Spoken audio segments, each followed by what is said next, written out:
صحیح بخاری حدیث نمبر 36۔ آپ صلی اللہ علیہ وسلم نے فرمایا کہ جو شخص اللہ کی راہ میں جہاد کے لیے نکلا اللہ اس کا ضامن ہو گیا۔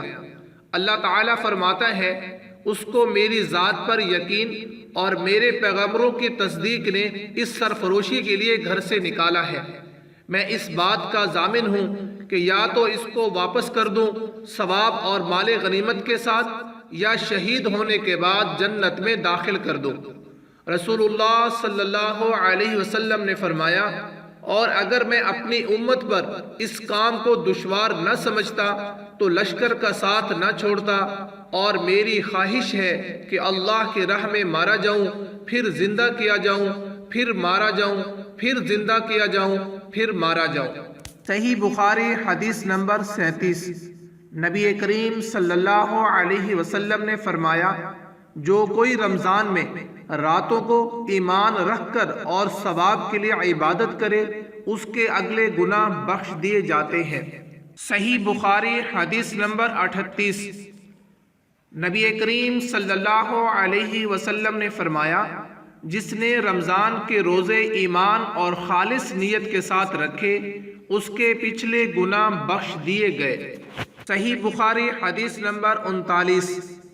نبی کریم صلی اللہ علیہ وسلم نے فرمایا، بے شک دین آسان ہے، اور جو شخص دین میں سختی اختیار کرے گا تو دین اس پر غالب آ جائے گا اور اس کی سختی نہ چل سکے گی۔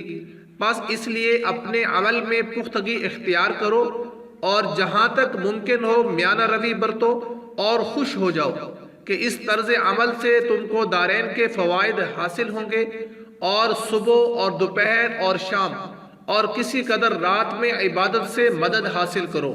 نماز 5 وقتہ بھی مراد ہو سکتی ہے کہ پابندی سے ادا کرو۔ صحیح بخاری حدیث نمبر 40۔